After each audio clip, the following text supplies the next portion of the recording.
Welcome to Hungary. We've had a very, very successful and beautiful March for Life, effectively a pilgrimage for life. And for me, one of the great joys has been to meet friends from Albania, which is a country which this year will be very much in the news, and very much in Catholic news. And I would like my three young friends from Albania to introduce themselves and say one or two words about what they do. I am Maria Caterina, and I'm a consecrated layperson in a charismatic renewal community, and since 5 years already now I am involved in pro-life apostolate. I am Maylina Johnny. I am a doctor. I work for Diocesan Caritas Tirana and Honduras, and I work the same with the pro-life movement in Albania.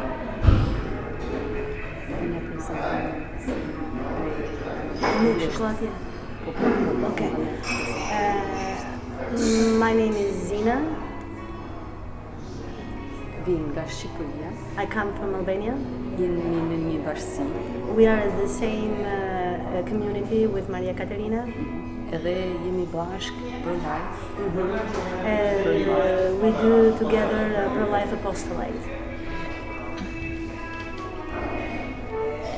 I would like, because Albania is not a very well-known country, could you just tell me when Albania became the first atheistic state in the world, and when this came to an end, please? Okay, the first efforts to turn Albania into an atheistic country were right after 1944, after the liberation of Albania from the Nazi forces, occupying forces, and with the installation of the communist rule in Albania, they started immediately to run after the priests and after other clerics in Albania, and capture them and imprison them and kill them. This was the first wave against the church and against the religion in Albania. But then the second movement, let's say, was in 1967, when Albania was declared the first atheistic country in the world. So no religion was allowed in Albania, and you could not mention the name of God, and you could not do the holy sign of the cross, and you could not teach your children at home, and you could not celebrate any feast. You could do anything because it was illegal, and you could be imprisoned for that. What happened to your priests? Can you tell me about what happened to your priests? Yeah. So many priests that they have been killed. It was in that time in Albania have been 135 priests, and 131 have been martyrs. And there I was looking before a small statistic, and 31 they have been killed. Priests have been killed, and 23 have been tortured. They have been 3 that they have been killed without court, nothing, just killed them. And 66 have been out from the prison, but in torture, just almost dead. There have been only 4 priests that have been going through this calvary. My next question is, so many priests were martyred, but a few must have survived. Did they continue to minister in a clandestine way to the people? Were there still very few priests who continued to work? Like I said before, not so many people. Not so many priests. There have been 136 priests, and 131 they gone through the torture in prison, have been killed, and was impossible. In the period of time in the beginning, in 1946 until 67, they try to do baptizing in the home, making marriage, but was in illegal. hidden way, illegal way, Yes. not in the right way. Yes. And after that was closed everything. And most the priests that have been practicing, they have been in prison. They celebrate even the mass in prison. Now, the question I think that is most important in the minds of people in the West, where our civil liberties are being removed, we are at the risk of having our faith made a hate crime. The question I would put to you on behalf of families in England and other countries is, what did you do to continue practicing the faith? Did many Catholic families continue to be secret Catholics? Yeah. Many? Many. Yeah, there have been many Catholic family that they practice the faith in hiding way, in secret. We pray the rosary during the time of Lent for 7 weeks. We pray the rosary, but nobody, just all the family hide in the quiet way, close the windows, and nobody knows that. And we pray the rosary. We tell the children not telling these things, because if we tell, you will go in prison. We celebrated Easter and Christmas, but everything has to be in secret. We take an example about when we celebrate Easter for the eggs to remove the skin. We have it was obligated to burn the skin or to grow to bury in the land, to put in the land and hide it, because if somebody find that, they will understand that you have celebrated Easter. How did you prevent your children being indiscreet and saying things? Trying to, I didn't understand very well. Like that. Could you repeat again the question? How did you make sure that the children, being children, did not speak openly? Mm-hmm. How do you do that? Okay, most of the time parents would pray not in front of the children or the little ones, or would portray it as something normal, saying that, or saying that this is something that only we do, and this is something that you shouldn't speak about it, but it's normal. It's like kind of a play at home, not as a prayer, because of prayer. But they would pray in front of grown-up children.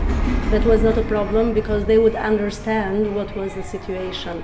But in front of the little ones, or they were very little, so they didn't understand the thing, or then they would send them out to play or something else, and so on. Did teachers cross-examine the children? Did teachers try to ensure that there was no religious faith in the home? Some were, some didn't try, because some of them understood what was going on, and they didn't want to do problems, to do trouble. But there were some that were really harsh into that, and they were really trying to do the communist work, They were fully the true believers. Yeah, the true believers of communism, and they would do it, but the majority of them no, because they knew at their homes what was happening. You're a doctor. Yeah. I have been told that the tortures of the priests were astonishing. Could you, very briefly, because we have little time, tell me one or two anecdotes of what happened? We are lucky this year. We have started in Rome the process of canonization of 38 martyrs. And when they describe the torture, they have been horrible. There are so many priests that they have suffered very, very bad. It was one of the priests that they have been cutting the legs. Very bad. No medication, nothing. They cut the legs off. Cut the legs off. And they called to make him sad. and to make the mother suffering too much, they called the mother to see her son. And the mother was shocked about the suffering of his son, and she told, "Can you kill my son, because he's suffering very bad." And you told me another sister, terrifying story. It was a sister that she was younger. She wanted to become a sister, a stigmatine sister, and they try to change her mind and becoming a sister. They wanted to violate her. She resisted, but when she resisted, they violated very badly, and they told that we'll make you that even your mother will not know you,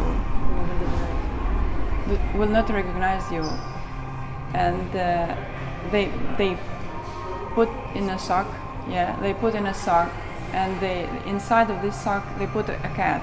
They hit the cat, and the girl, it's called Maria Tulsi, she haven't even screamed, nothing, just she was praying for the person that they made this torture. And hitting the cat scratched all her body, and they sent in the hospital. Even her friend in the prison doesn't recognize her, and she died in prison. It was another priest that is have suffered. My friend told now.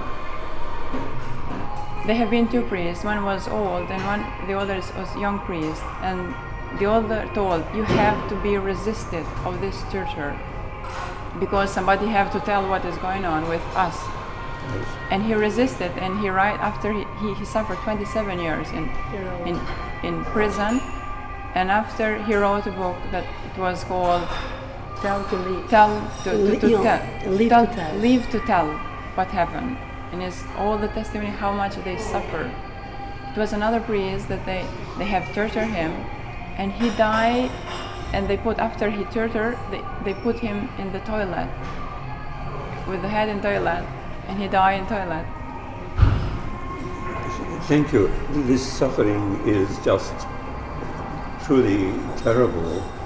Of course, you also have Mother Teresa, who also this year is going to be canonized.